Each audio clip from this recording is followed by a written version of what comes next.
September 25th, 1944. London. Beneath the streets of Westminster, the war rooms are quieter than they have been in years. For the first time since 1939, victory feels close enough to touch. France has been liberated. Paris is free. German forces are retreating across Western Europe. Yet, Winston Churchill does not celebrate.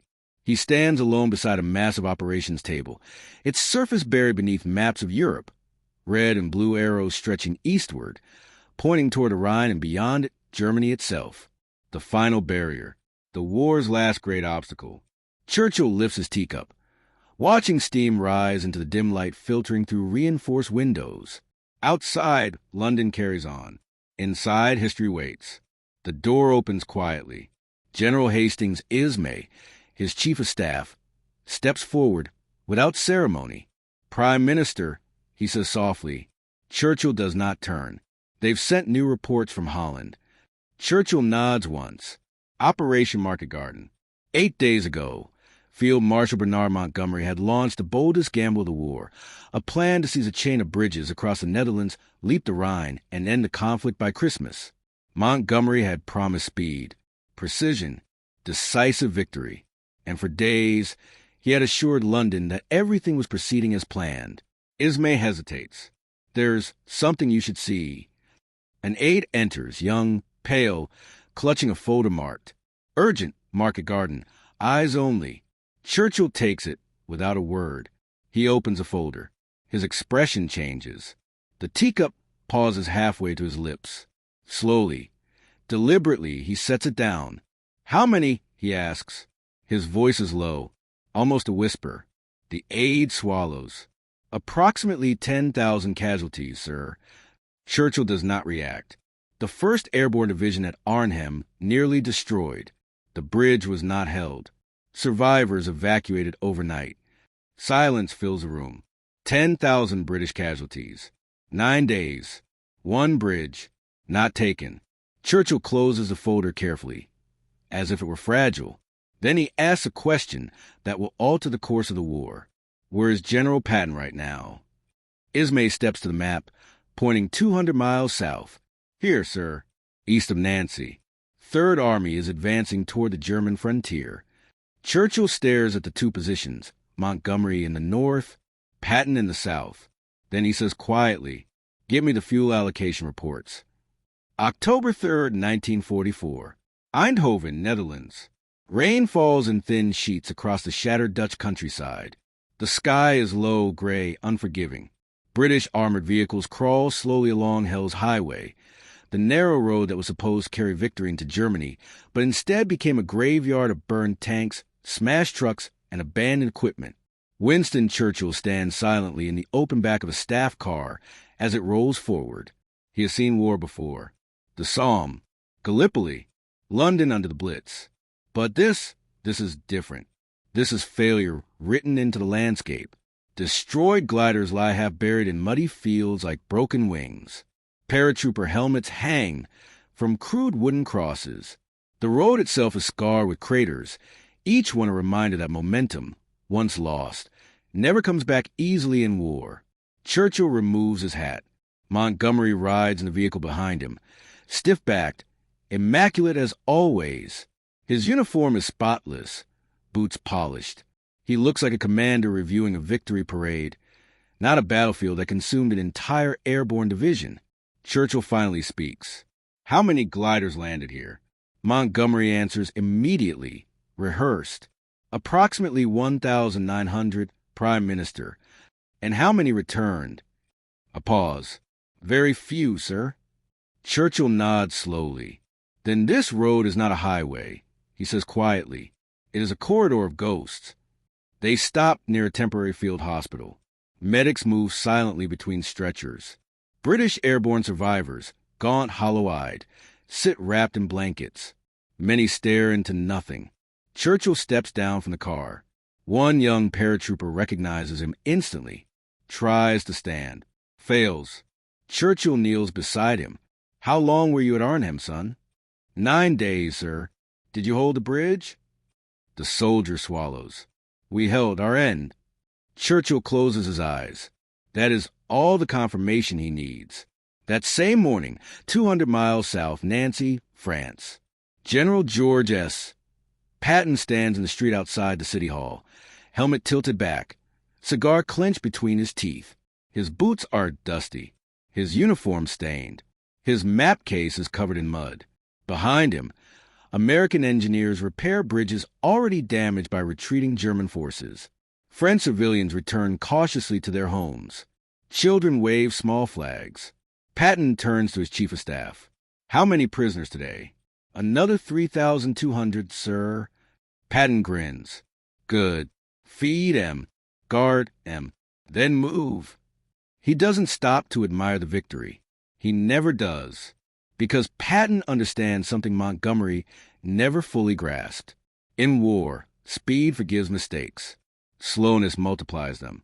October 4th, 1944. Supreme Headquarters, Allied Expeditionary Force. Versailles. Eisenhower receives Churchill's preliminary notes from the battlefield tour.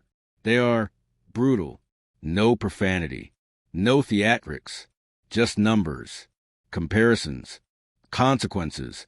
Eisenhower reads the final line twice. It is difficult to justify why one commander was given everything and produced catastrophe, while another was given half and produced momentum. Walter Bedell Smith looks up. He's not wrong. Eisenhower exhales. "No," he says quietly. He isn't. Montgomery requests another meeting. This one is colder. No raised voices. No shouting. Just distance. Montgomery argues doctrine. Patton produces results.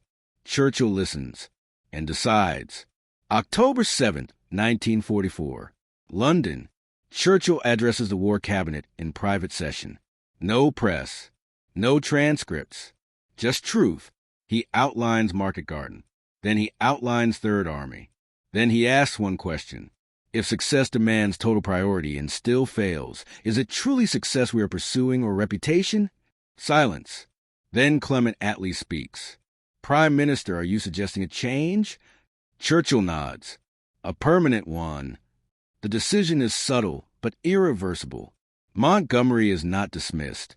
That would fracture Britain. Instead, he is neutralized. No more single thrust strategy. No more absolute priority. Eisenhower's broad front advance becomes doctrine. Every army moves. And Patton finally gets fuel. October 11th, 1944. Patton receives a message. Increased fuel allocation approved. He reads it once, then looks up. About damn time. Within 48 hours, Third Army surges forward. German defenses buckle. Entire formations collapse before they can consolidate.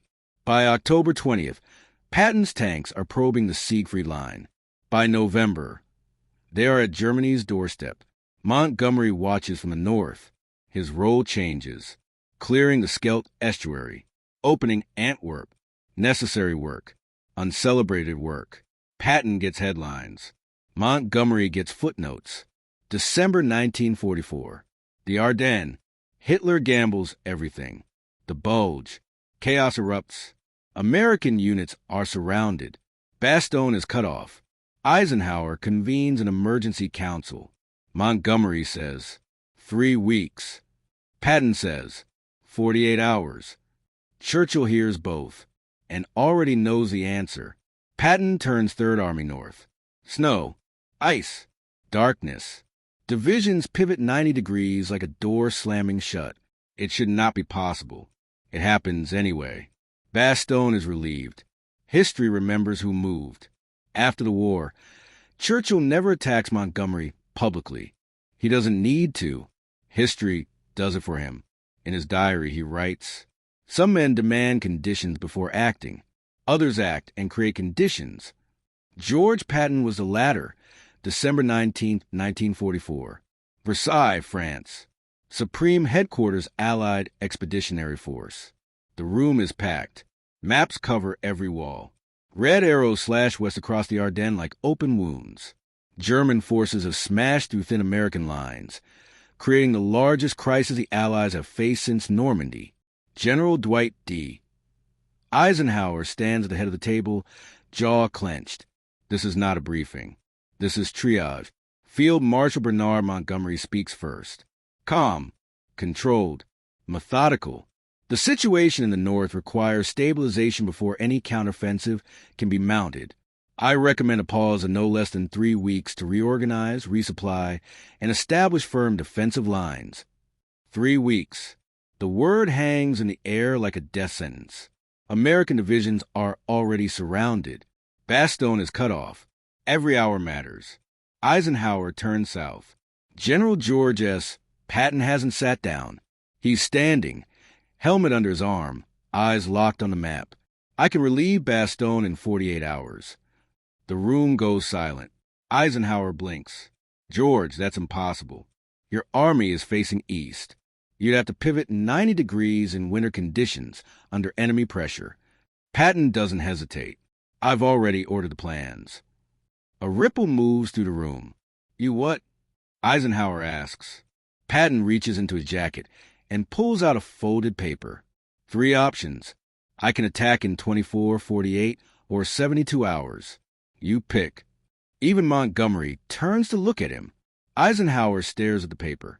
No one has ever done this. No one has ever planned for it. Ike, Patton says quietly, if you wait 3 weeks, Bastogne dies. Eisenhower makes his decision. Proceed.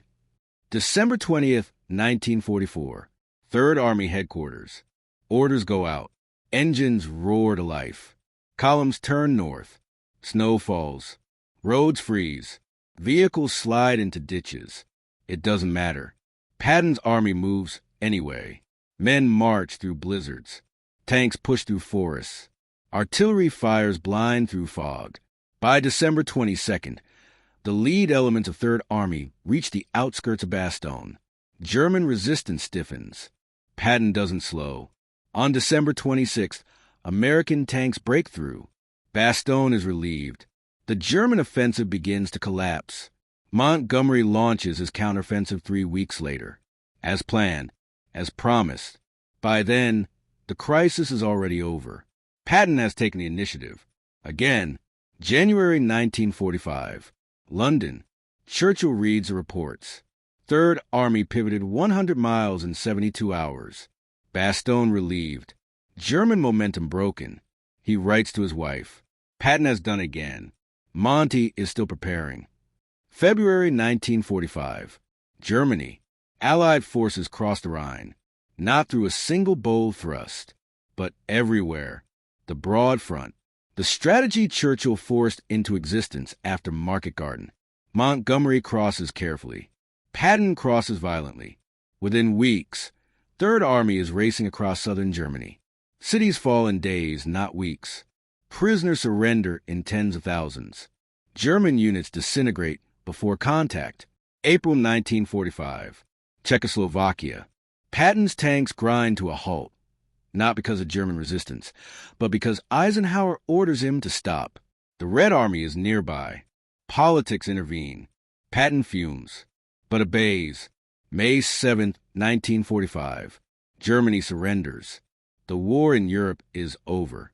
The final numbers are compiled. They are staggering. Patton's 3rd Army, over 600 miles advanced.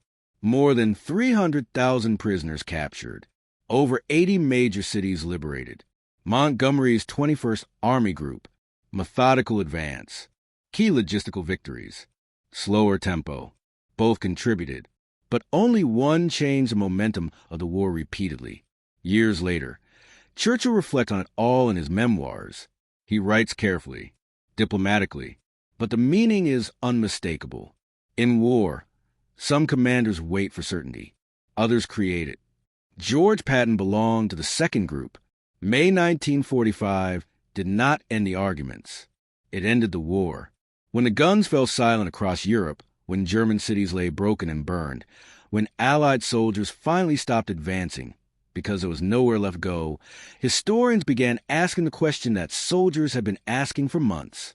Who actually won the war in the West? Not nations, not alliances, but generals. Because by 1945, it was no longer possible to ignore the contrast. 2 men, 2 philosophies, Two completely different ways of fighting modern war. Field Marshal Bernard Montgomery, General George S. Patton. Both brilliant, both disciplined, both essential, but only one reshaped the Allied command structure forever, and Winston Churchill knew it. Churchill returned to London in May 1945 exhausted, victorious, and deeply reflective. Victory had come, but not in the way he once imagined. The bold gamble at Arnhem had failed. The war had dragged on for months longer than promised. Christmas 1944 had come and gone in blood and snow. Yet the war had been won, and when Churchill sat down to write his memoirs, he chose his words with the same care he once chose battles. He never publicly destroyed Montgomery, but he buried him in comparison. In private letters, Churchill was far less restrained. To President Roosevelt, November 1944, Montgomery remains capable, but his nature is defensive. Patton possesses a rare ability to turn chaos into momentum. That sentence alone tells you everything. Point two men, two philosophies, two completely different ways of fighting modern war. Field Marshal Bernard Montgomery, General George S. Patton. Both brilliant, both disciplined, both essential, but only one reshaped the Allied command structure forever, and Winston Churchill knew it. Churchill returned to London in May 1945 exhausted, victorious, and deeply reflective. Victory had come, but not in the way he once imagined. The bold gamble at Arnhem had failed. The war had dragged on for months longer than promised. Christmas 1944 had come and gone in blood and snow. Yet the war had been won, and when Churchill sat down to write his memoirs, he chose his word with the same care he once chose battles. He never publicly destroyed Montgomery, but he buried him in comparison. In private letters, Churchill was far less restrained. To President Roosevelt, November 1944, Montgomery remains capable, but his nature is defensive. Patton possesses a rare ability to turn chaos into momentum. That sentence alone tells you everything. Market Garden is still studied today, not as a lesson in boldness, but as a warning. Bold plans require leaders capable of adapting when reality bites back. Patton adapted instinctively. Montgomery resisted adjustment. The war was won by factories, soldiers, and sacrifice, but it was shaped by leadership. And leadership, Churchill concluded, is not about asking for perfection. It is about acting decisively when perfection is impossible. Market Garden is still studied today, not as a lesson in boldness, but as a warning. Bold plans require leaders capable of adapting when reality bites back. Patton adapted instinctively. Montgomery resisted adjustment. The war was won by factories, soldiers, and sacrifice, but it was shaped by leadership. And leadership, Churchill concluded, is not about asking for perfection. It is about acting decisively when perfection is impossible. It was about philosophy. Control versus momentum. Caution versus exploitation. Planning versus execution. It was about philosophy. Control versus momentum. Because wars are not won by asking for everything. They are won by doing something. With whatever you have. That lesson did not end in 1945. It echoed forward into every modern battlefield, every military academy, every doctrine that followed. The contrast between Montgomery and Patton became more than a historical argument. It became a permanent warning etched into the DNA of modern warfare. After the war, Allied officers quietly rewrote their manuals. They did not do it publicly. They did not attach names. But the language changed. The emphasis shifted. Words like initiative, tempo, exploitation, and relentless pressure replaced older obsessions with synchronization and perfect preparation. This was not coincidence. It was Patton's ghost at work. Military instructors no longer asked only, "Is the plan complete?" They began asking, "What happens when the plan collapses?" And in that question, Montgomery always struggled. Patton never did. Patton understood something that frightened politicians and comforted soldiers. War does not reward hesitation. It punishes it. The enemy does not pause while you refine your plan. The battlefield does not freeze while you wait for ideal conditions. Momentum, once lost, cannot be politely requested back. It must be seized again, often at far greater cost. Montgomery believed war could be reduced to a series of solvable problems. Patton believed war was a predator-prey relationship. You either hunted or you were hunted. That belief shaped everything he did. When Patton crossed France, his headquarters often moved faster than his maps. Staff officers scrambled to update positions because the front line refused to stay where doctrine said it should. Supply officers panicked. Higher command complained. But German commanders broke, again and again, because Patton did not give them time to recover psychologically. Their units did not just lose ground. They lost coherence. They retreated not because they were defeated tactically, but because they felt overwhelmed operationally. Churchill recognized this immediately. Montgomery won battles by design. Patton won wars by disruption. Long after the war, captured German officers were interviewed extensively. Many of them mentioned Patton by name, not because he was always the strongest, but because he was always coming. They spoke of exhaustion, of confusion, of never knowing where the next thrust would come from. One German colonel summarized it perfectly. Against Montgomery, we prepared. Against Patton, we survived until we couldn't. That sentence alone explains the difference. Montgomery demanded certainty before movement. Patton created certainty by movement. Montgomery believed risk must be reduced before action. Patton believed risk must be inflicted on enemy. This is why Market Garden failed, not because it was bold, but because it was rigid. When resistance appeared where it was not expected, the operation could not bend. It had no elasticity, no alternative paths, no improvisation at scale. Patton's operations bent constantly, and that flexibility saved lives. Churchill never forgave Montgomery for Arnhem, not because of pride, but because of waste. He had seen Britain bleed for 5 years. He understood sacrifice, but he despised waste masquerading as boldness. 10,000 men lost for a single bridge was not tragedy. It was misjudgment, and misjudgment at that scale changes history. In the decade that followed, military scholars attempted to soften the verdict. They contextualized. They rebalanced. They emphasized coalition politics. All of that is true, but none of it erases the core reality. When both men were tested under similar pressure, with similar objectives and wildly different resources, the outcomes diverged sharply. Patton produced momentum. Montgomery produced explanations. Churchill noticed. So did history. The legacy of Market Garden is not that bold plans are dangerous. It is that bold plans demand leaders who can adapt instantly when reality intrudes. Patton lived in that intrusion. He thrived in it. Montgomery resisted it. That resistance cost lives. Patton's philosophy survived him. It appeared again in Korea, in Israel's armored doctrine, in NATO's Cold War planning. Speed, shock, relentless exploitation. These were not abstract concepts. They were direct descendants of Third Army's advance across Europe. Montgomery's philosophy survived too, but only defensively, in static planning, in deliberate operations, in containment strategies. Never again at the center of decisive maneuver warfare. Churchill had quietly chosen which one mattered more. There is a reason Patton remains controversial. He was uncomfortable. He was politically dangerous.